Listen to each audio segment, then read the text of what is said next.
Hello friends, welcome to our channel. First, before going into the video, I would like to render my sincere thanks for choosing to watch this video because as a CA final student, I know the immense pressure that would be on you given the December examinations. So I would like to get straight into the point. The students watching this video might fall into two categories. One, you're going to give your examination in December for the first time, or the second one, you have tried your best and your success is just postponed to February. Means in the upcoming result, yes, you have not cleared. But I would like to state that yes, you have given your best and your success is just postponed to February when your results might be probably declared. So for the students falling under the second category, I would like to give just one tip. Do not link your past results and this upcoming examination.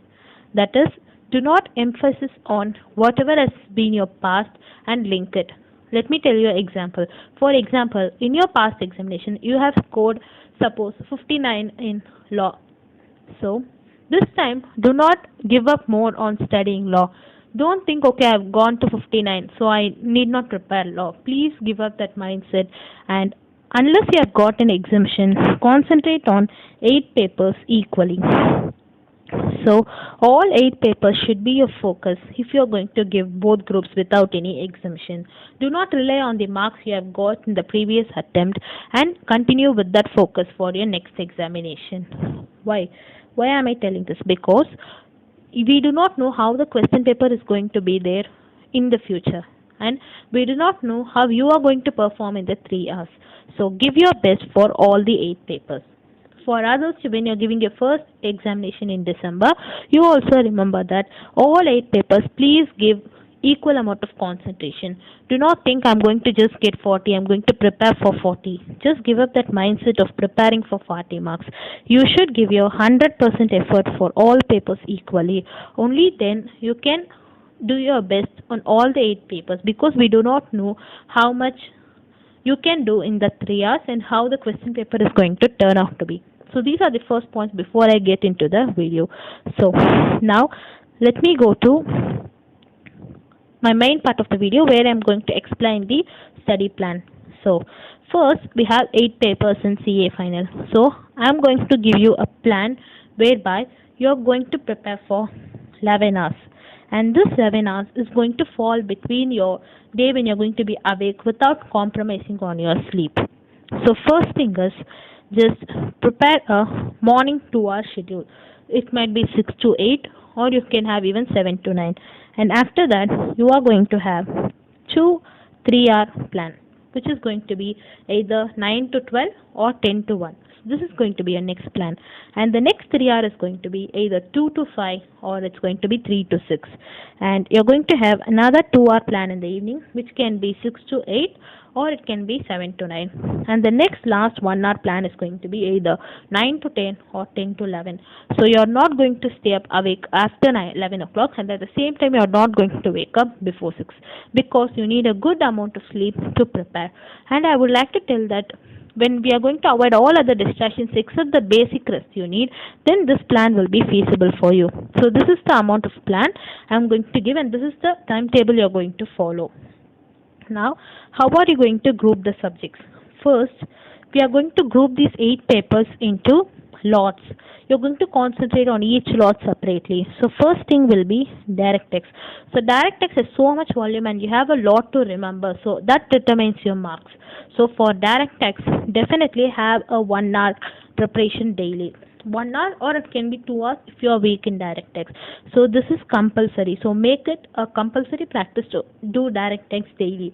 This can be the last 1 hour I'm telling you. So before you go to sleep, the last 1 hour either 9 to 10 or 8 to 9, you're going to do direct text. So this is going to be your daily schedule and this is going to be daily. So this is going to be a direct dose of direct text every day. So this is a separate lot. And then I'm going to club audit, law and IDT together. So this is going to be one lot. When are you going to prepare this? I said you there are 2 hours plans you're going to have at the morning and at the evening. So during that time you're going to prepare either of the 2 papers out of these 3. For example, today you choose audit and law. You're going to prepare morning 2 hours audit, and evening 2 hours law. And tomorrow you will be doing law and IDT. That is 2 hours morning law and evening 2 hours IDT. And the third day you will be doing audit and IDT. So in this way you will be in touch with all these three papers together within a period of 2 days. So this will be your plan for 2 hours. And then for remaining three papers, I am going to club it as a single lot: FR, SFM, SEMPE. So if you take these three papers, these are very important, and unless you get 60 or nearing to 60 in all the three papers, or at least two papers, there is very less chance that you will clear. Therefore, you are going to spend the 2-3 hours plan which I am telling. That is the major part of the day you are going to spend for these three papers. In this also, like the previous lot I said, you're going to club FR, SFM for one day, SFM, SEMPE for next day, and FR, SEMPE for the third day. So in this way, you will be in touch with all the three papers within 2 days, and you're going to spend 3 hours. And for SEMPE and SFM, since there is weightage in theory, you can even split this 3 hours into 2.5 hours and half an hour, where half an hour you're going to give on theory, and other 2.5 hours you go for other remaining practical problems. And you will be only having optional paper left now. For this optional paper, I would like to suggest that you take, when you're going to do direct text for 3 days, you just take a break for one day when you're going to do optional paper. Since it's the open book test, you're going to do it one day, you're going to sacrifice your direct text time and do optional paper. Or another possibility will be you take audit, law and IDT lot, and any one day within, after 3 days, you just leave one day of any of these three subjects, and then you take up 2 hours of optional paper. This can be, for example, if you're strong in IDT, then you sacrifice 2 hours of IDT and then go for optional paper. If you're strong in law, then do it with law. So in that case, and if for FR, SFM, if you're strong in either of the papers, then you can compromise the 3 hours into 2 hours and 1 hour for every 3 days, where you will fit optional paper into it. So there you have the flexibility to fit in. So when you follow this kind of schedule, you will be in touch with all the 8 papers for an equal amount of time spread over days. So if you're going to do like this, leave out the remaining 15 days you have, which at the end you're going to take up a test. So keep a target, like suppose for example we are in September 17 today. So October 17, November 17, you have 2 months, clearly 2 months, where within that you're going to complete 2 times of study. So I cannot guarantee that, okay, this is enough, this would be sufficient, but at most, like very minimum, you are going to try for 2 times of study within this 2 months for all the 8 papers.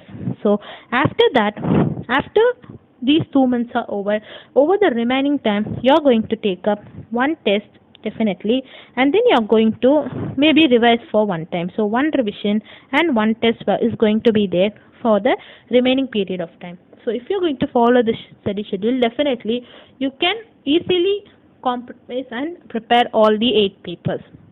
Now your next question may be, what subject we have selected? Yes.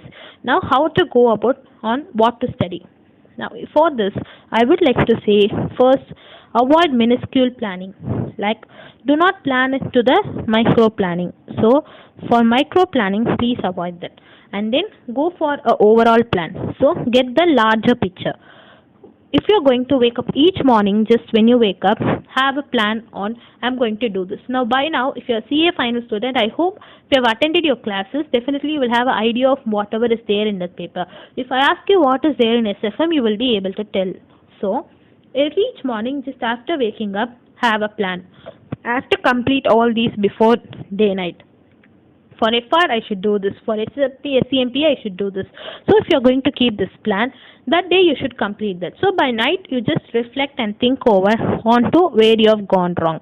Out of the 4 schedules which you're going to follow, or including DP, okay, let me keep it as 5 schedules which we have planned. If you are able to complete at least 3 or 4 out of that for what you have planned, yes, it's very good to go. Proceed for the next day. Next day, you have a strong motivation to complete it. For example, I plan to complete 1 chapter in law. Okay, take for example, I'm going to complete Board of Directors, meetings of the board today in law. I managed to complete only half of it. So for the next day, keep something else for law. Do not go by saying that, okay, I'll complete the meetings of the board today. No. For next day, yes, when you wake up in the morning, just scold yourself and then give some other topic for law. For example, take some lighter topic, maybe PMLA or arbitration, something you keep along with meetings of the board so that you will be forced to complete meetings of the board earlier. I know you won't be able to complete. If it's 50%, then only the next 50% you'll be completing during the day. But this will motivate you to do further when you plan. So always plan above your standards. So if you can comfortably do something within a particular period of time, go above that and fix your target. But this should not be a very minuscule planning, like never put a schedule on this day I'm going to do. That's waste because we won't be able to follow. If you're a person who will stringently follow that, yes, go ahead. Or else do not waste your time by writing each chapter and each page by page schedule which you cannot follow. But each day definitely have a target and then proceed, because without a target it will be very difficult for you to manage your time, and your time will just go away before you even notice and exam will come. So this is a suggestion I want to give as to what to study. And regarding your preparation, if you feel that, for example, theory, I'm not able to manage my time and prepare, then keep hourly schedule. For example, just keep 20 pages per hour. So each page I should so if I take 10 o'clock, 10 to 11 I should complete 20 pages. You will not be able to complete it, but you will at least try to aim that you have to complete. If it's more than 11 o'clock, yes, you know you'll be running short of time. So if you follow this kind of a schedule, yes, you won't be able to read line by line, but please don't just read line by line and just don't brood over the same line or think so much. If you have a doubt, yes, park it away and then proceed towards the next line and next page. Only when you have a time schedule or time boundary like this will you be able to do this kind of a study, or else you will just be reading the same line again and again, which will lead you to waste 1 hour totally. So instead of that, just have a time bound and then you will revise. If you keep just 20 pages, yes, you will manage to make 10 pages, but over a period of time, over 2 months, yes, you will be able to improvise on this and you will be able to achieve this target of doing 20 pages. And the benefit of doing this is you will have control of what you're studying. Yes, I have been doing this. Yes, I don't know this. Okay, you will just move forward instead of just brooding over the same line. So this will be an advantage. And for practical problems also, if you are stuck, if you're stuck in a particular place, don't keep on be thinking. Yes, you spend some 10 minutes of your time maybe. Think. If you're not able to get, yes, immediately look into the solution. But immediately the next day, you go over and take the same problem. Suppose if I'm going to do 10 problems in mutual funds today, and then getting stuck in maybe 7 problems I'm getting stuck. Yes, tomorrow you take one problem out of the 7 which you got stuck and then do. So immediately for the first time when you're doing, if you're getting stuck, do not waste your time there. If you have to do some, suppose discount factors, if you're confidently thorough, after you do time management, immediately you start working on taking discount factors and all directly from the book. But this I will be applicable only after you have time management. So even for sums, very important thing is time management for FR and SFM. So what you do is keep a time. For one question, yes, it will be 10 minutes. So strictly keep the time and then work it out. If you're not able to do, yes, look into the solution and go for the next problem. But the next day when you start, first revise this problem which you have not done and then proceed to the next thing. So when you do like this, you will automatically gain control of your time also. And finally, you just have a test definitely planned. You register with some private institute where you can take up tests, or you can also register with the tests which are ICA is conducting. So when you take up a test only, you will have that confidence. So after these 2 months, you can plan to take up a test first, and then you can do your revision. Maybe if you do like this, you can correct the errors which you are making in the test so that it won't get repeated in the examination, in the main examination. So this will be the advantage of taking up test. By this way, if you plan, you will be touching with all the 8 papers, and at the same time you will not lose track of many subjects. For example, if you're studying law for whole day, you will have a tension and palpitation in your mind that SSFR is going there, I'm not able to recollect, and direct FSI I have not touched. So you will have this kind of tension in your mind. To avoid this, be in touch with all the 8 papers. This will also ensure that you utilize your time properly. So this is my suggestive study plan for December examination. So please try to follow that and do not follow this plan like as it is 100%. customize it according to your needs.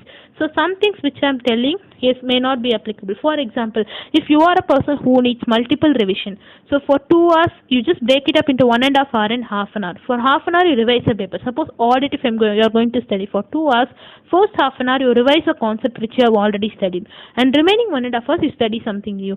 So the next day, same half an hour you are going to revise some other concept. So if you are a person who needs multiple revision, then accommodate that in your plan. So you customize this idea. This video is just an idea of how you can proceed. You customize this plan according to your needs, and then just draft a schedule at least by today evening, so that from tomorrow, if you go on with the plan.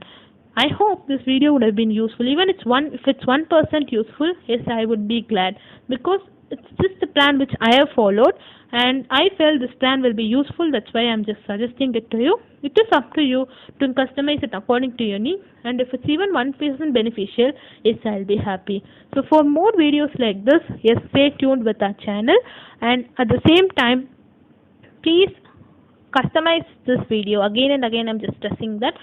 Please customize this according to your plan. Just take it as a suggestion and then prepare. Thank you, friends. Bye.